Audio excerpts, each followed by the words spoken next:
चेन्नई ने इंजन में तेल डालना शुरू कर दिया है। अब ये वो चेन्नई नहीं रही जो पुरानी कामों के लिए जानी जाती थी कि यार पुराने प्लेयर्स को लेके आएंगे, फॉर्म में लेके आएंगे, सीएसके टाइटल भी जीत गए और वो भी फॉर्म में आ गए। ऐसा नहीं होने वाला इस बार, क्योंकि जो साइनिंग्स हुई है मिड सीज़न के अंदर बहुत कम देखने को मिलता है कि सीएसके मिड सीजन के अंदर इतनी सारा साइनिंग कर ले हुए। आयुष मात्रे को पहले लेके आते हैं, फिर डेवाल्ड ब्रेविस को लेके आते हैं, गुरजपनीत सिंह इंजर्ड हो जाते हैं तो, और कहीं ना कहीं ये एक इशारा जा रहा है, एक रिफ्लेक्शन जा रहा है कि ऋतुराज गायकवाड़ की कैप्टनसी में 2026 में जो टीम होने वाली है वो पूरी यंग होने वाली है। और ये बहुत अच्छी स्ट्रेटजी है। कहीं ना कहीं सीएसके की टीम मैनेजमेंट ने ये चीज़ सोची है कि देखो ये सीज़न डन एंड डस्टेड हो चुका है और यहाँ से अगर कुछ मिरेकल होगा तो एक प्लेऑफ के अंदर क्वालिफाई करेंगे, बट स्टिल उनके पास 3 ईयर्स की साइकिल है। ये जो स्क्वाड है इससे 3 साल की साइकिल है। अगर आपकी फॉर्म नहीं आ रही, राहुल त्रिपाठी के बल्ले से रन नहीं आ रहे, अगर विजय शंकर से रन नहीं आ रहे, अगर दीपक हुड्डा से रन नहीं आ रहे, अश्विन वो काम नहीं आ रहे, तो आपको बैकअप्स ढूंढने होंगे, क्योंकि आपको ये स्क्वाड अगले 2 साल भी चलाना है तो आपको बैकअप्स ढूंढने होंगे। तो कहीं ना कहीं इट्स अ हाई कॉल कि आपको रिप्लेसमेंट भी लानी होगी किसी ना किसी तरीके से, और वही ये चीज़ कहीं ना कहीं हुई है। आप चाहे इसको सीएसके का मास्टरमाइंड कह लो या फिर उस भाषा के अंदर भी कह लो कि भाई गुरजपनीत पाजी को इंजर्ड करवा के ब्रेविस को लिया है, वो सब देखो आउटसाइड नॉइज़ है। उसको सीएसके फैंस या फिर सीएसके ऑफिशियल्स उतना एंटरटेन करना नहीं चाहेंगे, बट ये कहीं ना कहीं पीक स्ट्रैटेजी है, ये बहुत बड़ी पीक स्ट्रैटेजी, क्योंकि यहाँ पे जीटी फेल हुई है।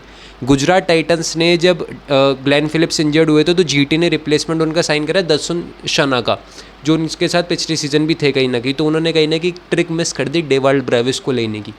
जीटी ले सकती थी, पूरा चांस था ब्रेविस को लेने का। उसके बाद सीएसके अनाउंस करता है कि डेवाल्ड ब्रेविस को लेके आ रहे हैं हम गुरजपनीत सिंह की जगह।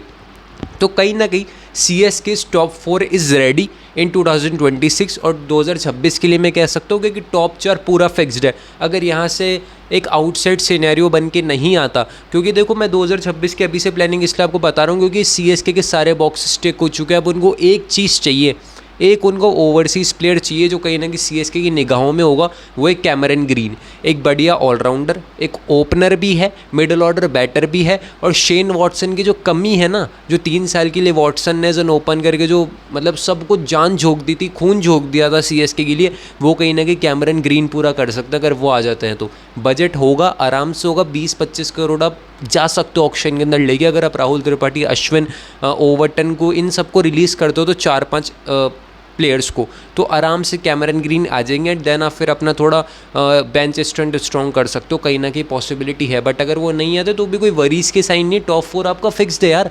अगर आप शेख रशीद से कंटिन्यू करवाना चाहोगे कि यंगस्टर से, बहुत टैलेंटेड यंगस्टर है, मतलब मुझे कॉपी लगती है एक तरह से ऋतुराज गायकवाड़ की, और ऋतुराज ने चीज़ ठान ली कि मुझे नंबर 3 पे ही आना है, तो शेख रशीद, रचन रविंद्र ओपन करेंगे, नंबर 3 पे ऋतुराज गायकवाड़, नंबर 4 पे डेवाल्ड ब्रेविस। जो लोग भूल गए, मैं आपको बता दूं, मतीसा पथिराना भी एज ए इंजरी रिप्लेसमेंट के तौर पर आए थे और अभी वो रिटेंशंस की लिस्ट के अंदर आ गए सीएसके की। तो कहीं ना कहीं मुझे लग रहा है एक गट फीलिंग भी कैरी, और कोई बेवकूफ़ी होगा जो ऐसा नहीं करेगा।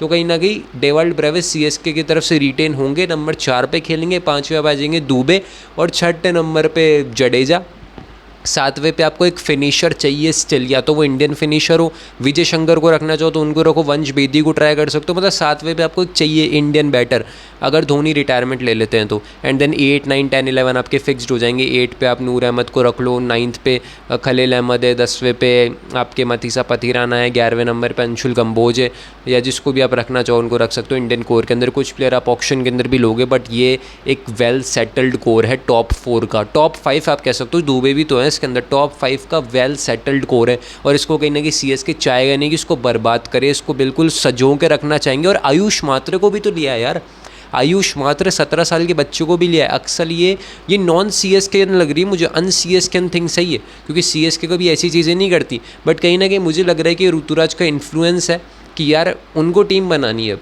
वो धोनी की टीम तो जो थी पहले ओल्डर जनरेशन्स के साथ, अभी ऋतुराज की टीम है, तो उनको वो टीम बनानी है, एज ए यंगर जनरेशन की टीम बनानी है। तो वो सीएसके कहीं ना कहीं चाहेगी कि भाई अगर धोनी नहीं होते तो उनके अलावा भी ऐसे प्लेयर्स होने चाहिए जो आपको मैच जिता के दे सके। एक मिडल ऑर्डर की कमी थी, डिस्ट्रक्टिव बैटर की कमी थी, जो फ्लेक्सिबल अप्रोच के साथ बैटिंग कर सके, उसको भी लेके आ गया डेवाल्ड ब्रेविस को। तो कहीं ना कहीं सीएसके की सोच होगी कि 2026 के ऑक्शन में जाते हैं तो कहीं ना कहीं कैमरन ग्रीन भी अगर आ जाते हैं, या इंडियंस के अंदर कोई बढ़िया इंडियन आ जाता है बैकअप के अंदर, या फिर एक इंडियन बैटर और एक दो आपके बॉलर्स आ जाते हैं तो फिक्स्ड है भाई, सीएसके का पूरा स्क्वाड फिक्स्ड है। और ये कहीं ना कहीं एक बहुत अच्छी स्ट्रेटेजी कि आप मिड सीज़न से ही तय कर रहे हो कि आपको अगले 2 साल की साइकिल किस तरह से निभा के चलनी है। अगर आपका ये सीज़न डन एंड डस्टेड है तो अगले 2 सीज़न आप जीत भी सकते हो इस स्क्वाड के साथ, ये पॉसिबिलिटी है।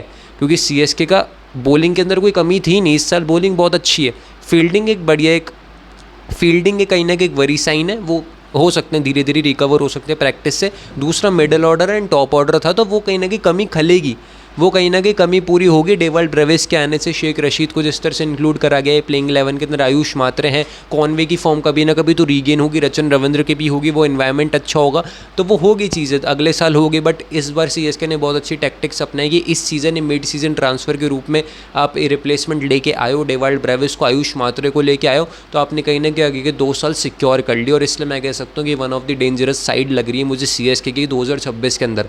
ऑक्शन से पहले मैं कह रहा हूँ, बट कहीं ना कहीं मुझे लग रहा है कि ये हो सकती है, क्योंकि अभी से प्लानिंग चल गई अगले 2 साल की।